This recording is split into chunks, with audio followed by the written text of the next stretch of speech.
My name is Jamie Ferris, and I teach and coordinate the Sunbeams Life Group, which is a life group for children who have special needs, learning disabilities.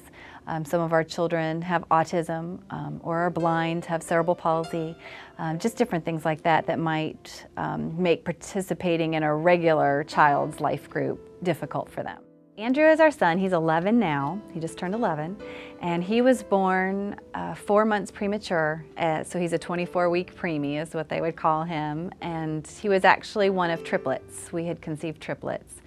And my water broke and they were born at 24 weeks. And Brooke and Calvin didn't survive. They're in heaven. And Andrew made it. And he was in the hospital for the first 6 months of his life in the NICU.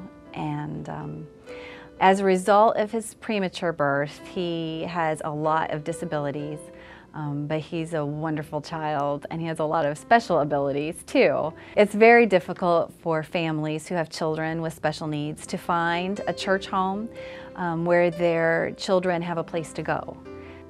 Life is kind of a struggle for our children, and we would like it to be pleasant and easy, and so when we can come to a church that makes it pleasant and easy for our children, we appreciate that.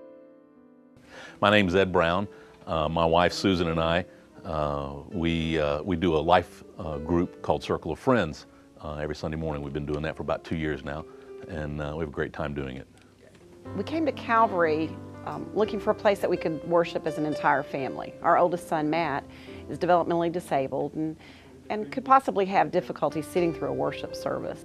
Matt functions at about like an 18 to 24-month-old.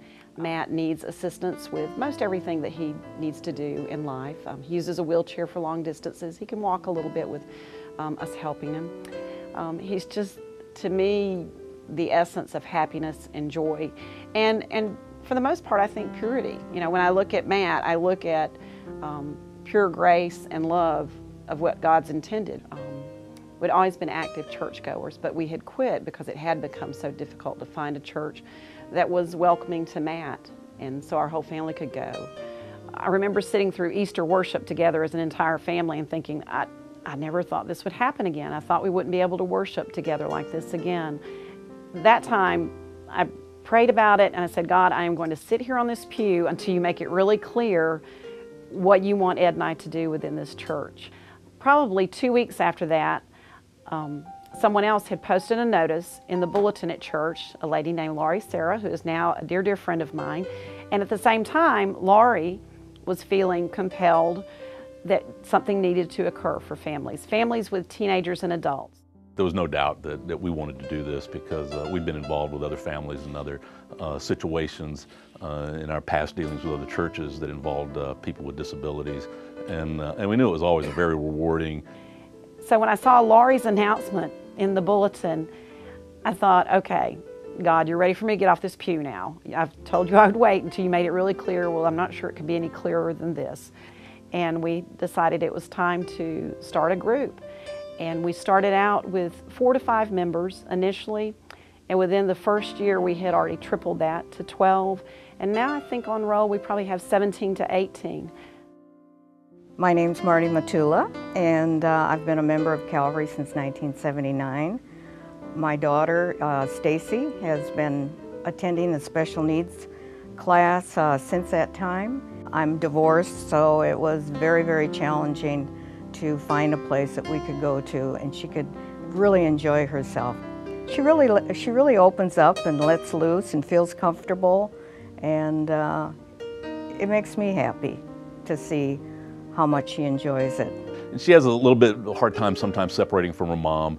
It takes a little while for her to get kind of acclimated to the gang when she gets in there, but then shortly thereafter she'll get comfortable and she'll start singing. And she has kind of a low sing-song voice that she goes to, and we kind of know that's Stacy's way of she's comfortable now with the group as she starts singing, and it's kind of a low hum. And one morning, several of us started singing along with Stacy, and we started humming along with her, and we claimed we were all singing in harmony at the time. I think Stacy's taught me that the Lord wants us to be more like that than we are, kind of very dependent on Him, very appreciative, very thankful and grateful for all the things he does for us and for caring about us. And we don't have to be worldly perfect for him to love us. We work with our new volunteers and we show them how to do activities with the children, kind of let them learn by our example of how we teach them and how we do crafts with them. It's very simple, it's not complicated at all, but I know it can be intimidating for some people if they've never been around children with special needs.